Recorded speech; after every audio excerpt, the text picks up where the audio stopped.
नमस्कार, मैं धर्मेंद्र कुमार प्रगति क्लासेस के YouTube चैनल में आप सभी का बहुत बहुत स्वागत। बात करेंगे वर्दी वाला टेस्ट सीरीज अग्निवीर परीक्षा 2026 का टेस्ट सीरीज क्रमांक 2।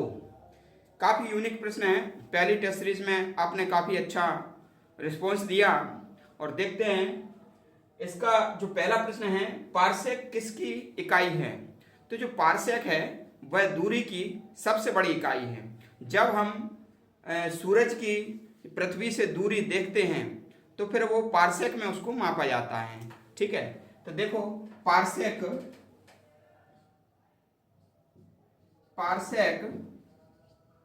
दूरी की सबसे बड़ी इकाई है। सबसे बड़ी इकाई है, यानी कि हम पृथ्वी से सूरज की जो दूरी मापते हैं वो पारसेक से मापते हैं। अब प्रकाश वर्ष आता है तो प्रकाश वर्ष पारसेक से थोड़ा छोटा होता है और यह भी दूरी की इकाई है। और एक होता है फर्मी। फर्मी दूरी की सबसे छोटी इकाई है। ठीक है, तो एक पारसेक बराबर 3.26 प्रकाश वर्ष। ये ध्यान रख लेना आप, यानी कि एक पारसेक किसके बराबर होता है 3.26, यानी कि 3 दूनी 6, यानी कि 3.26 याद रख लेना। तो ये पारसेक भी दूरी की इकाई है और प्रकाश वर्ष भी दूरी की इकाई है। पारसेक सबसे बड़ी इकाई है दूरी की, यानी कि बहुत ज्यादा लंबी दूरी इससे मापते हैं। और जो फर्मी ये दूरी की सबसे छोटी इकाई है। सबसे छोटी इकाई है। ठीक है, तो क्वेश्चन आपसे ऐसे ही पूछे जाएंगे कि भाई दूरी की सबसे बड़ी इकाई कौन सी है। तो दूरी की सबसे बड़ी इकाई है पारसेक। ठीक है, और उससे छोटी इकाई है कौन सी, ये जो प्रकाश वर्ष। और एक यह प्रश्न आ जाएगा कि मान लीजिए एक पारसेक बराबर कितने प्रकाश वर्ष होते हैं। तो एक पारसेक बराबर 3.26 प्रकाश वर्ष होते हैं। ठीक है, और दूरी की सबसे छोटी इकाई कौन सी है, फर्मी है। तो ये भी आप याद रख लेना।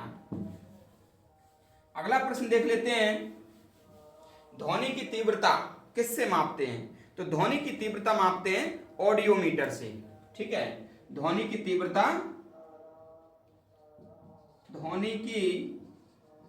तीव्रता कैसे मापते हैं, ऑडियोमीटर से मापते हैं। ऑडियो माने क्या होता है, ध्वनि। जैसे कहते हैं ना ऑडियो फोन, वीडियो फोन। ठीक है ना, तो ऑडियो कॉल कहते हैं ना, मोबाइल से अपन ऑडियो कॉल लगाते हैं, सिर्फ आवाज आती है। तो ध्वनि क्या है, आवाज। तो ध्वनि की तीव्रता किससे मापेंगे, ऑडियोमीटर से। ठीक है, ये हमारा प्रश्न, ध्वनि की तीव्रता किससे मापेंगे, ऑडियोमीटर से। अगला हमारा प्रश्न है, पृथ्वी का अपने अक्ष पर घूमना क्या कहलाता है। देखो, पृथ्वी की दो प्रकार की गतियां होती हैं। पृथ्वी की दो प्रकार की गति होती है। तो पहली गति होती है घूर्णन गति। पहली गति कैसी होती है, पृथ्वी की गतियां। तो पृथ्वी की गतियां दो प्रकार की होती हैं। एक तो होती है घूर्णन गति और एक होती है परिक्रमण गति। ठीक है ना। अब जैसे मान लीजिएगा कि ये जो मेरे पास ये छल्ला है, ठीक है ना। अब ये जो है ना, मैं इसको उंगली में ऐसे डाल देता हूं। अब इसको मैं घुमाऊंगा, ऐसे घुमाऊंगा ऐसे। ठीक है, तो अब ये उंगली के चारों ओर घूम रही है, यानी कि इसमें अक्ष कौन है, ये उंगली है। ठीक है, तो ऐसे ही जो हमारी पृथ्वी होती है उसका जो अक्ष होता है एक, तो अक्ष के क्या है, अक्ष के चारों ओर घूमती है। जब कोई अपने अक्ष के चारों ओर घूमती है तो उसे हम कहते हैं घूर्णन गति।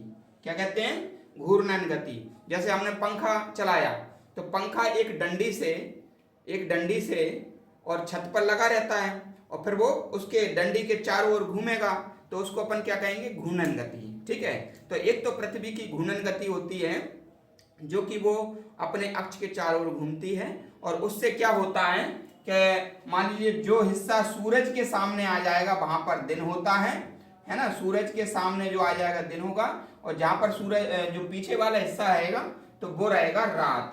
ठीक है ना, और ये 12-12 घंटे में होता है, फिर 12 घंटे में ये इधर हो जाएगा तो यहाँ दिन हो जाएगा और यहाँ रात हो जाएगी। इसलिए हम जहाँ पर रहते हैं तो जैसे अभी रात है, ठीक है ना, तो अगले 12 घंटे में दिन हो जाएगा, और दूसरी जगह जो रात है दिन है तो वहां पर रात हो जाएगा। तो पृथ्वी के घूर्णन के कारण दिन और रात होती है। समझ में आ गया? हाँ, दूसरी गति होती है परिक्रमण गति।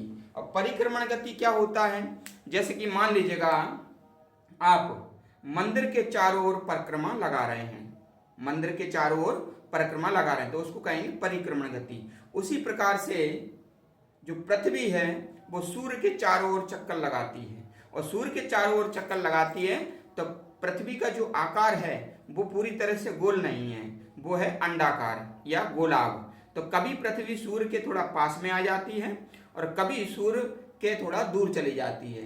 तो जब सूर्य के थोड़ा पास में आएगी तो फिर गर्मी आ जाती है, ठीक है, और भाप बनती है ना, और जब पृथ्वी सूर्य से दूर चली जाती है तो फिर वर्षा होती है, और वर्षा के बाद ठंड आती है।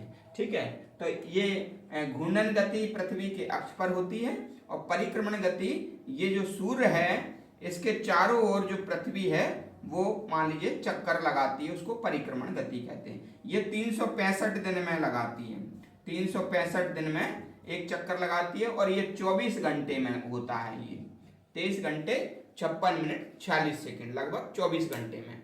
ठीक है, तो ये हमारा ये तीसरा क्वेश्चन आपको समझ में आ गया होगा, घूर्णन गति और परिक्रमण गति। तो पृथ्वी जब अपने अक्ष पर घूमती है तो उसे कहते हैं घूर्णन गति, और अपने कक्ष पर घूमेगी तो उसे कहते हैं परिक्रमण गति। ठीक है, और पृथ्वी अपने अक्ष पर कितना झुकी है, 23.5 डिग्री झुकी है अपने अक्ष पर, और कक्ष पर झुकी है 66.5 डिग्री। ठीक है, अगला प्रश्न देख लेते हैं, ध्वनि तरंगें कैसी होती हैं। देखो, दो प्रकार की तरंगें होती हैं, एक ध्वनि तरंगें होती हैं और एक प्रकाश तरंगें होती हैं। ठीक है, तो जो ध्वनि तरंगें हैं, ध्वनि तरंगें, ठीक है, तो ध्वनि तरंगें होती हैं अनुदैर्ध्य तरंगें होती हैं।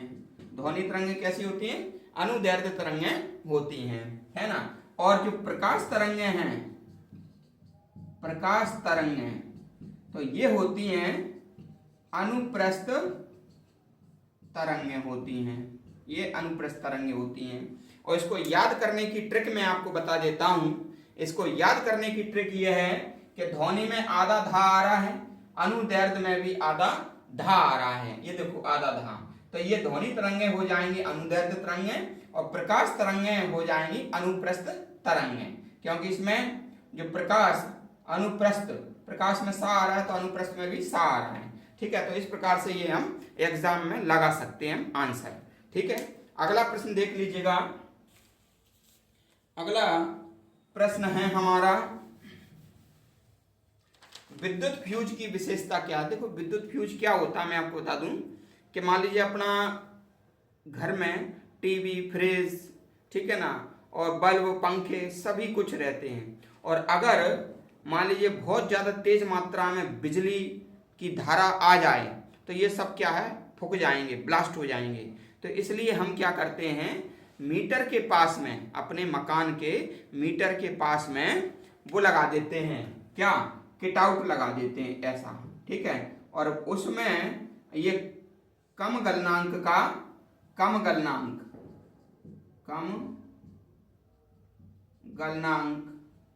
और उच्च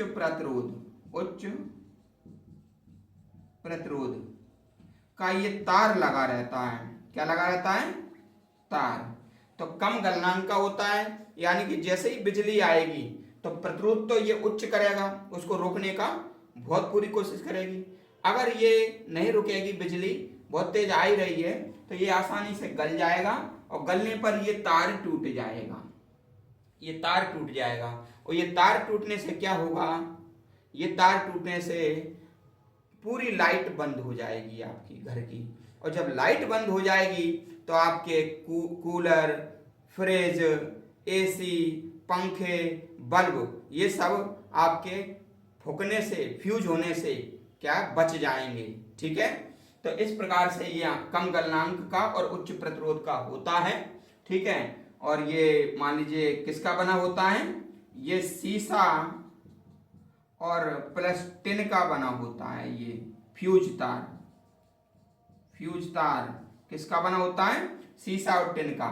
और आप याद रख लेना, कोष्टक में लिख लो सीटी का, सीटी शीशा और टिन, सीटी यानी कि शीशा और टिन का ये होता है, याद रख लेना। ठीक है, अगला प्रश्न है हमारा, अगला प्रश्न है अंतरिक्ष यात्री को आकाश कैसा दिखाई देता है। तो अंतरिक्ष यात्री को, अंतरिक्ष यात्री को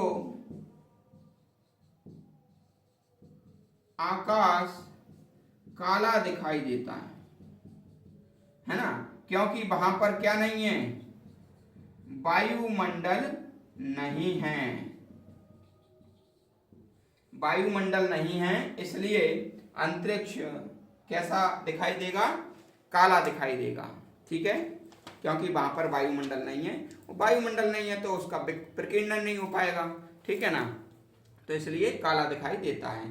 तो ये हमारी टेस्ट सीरीज नंबर 2 अग्निवीर के विद्यार्थियों के लिए।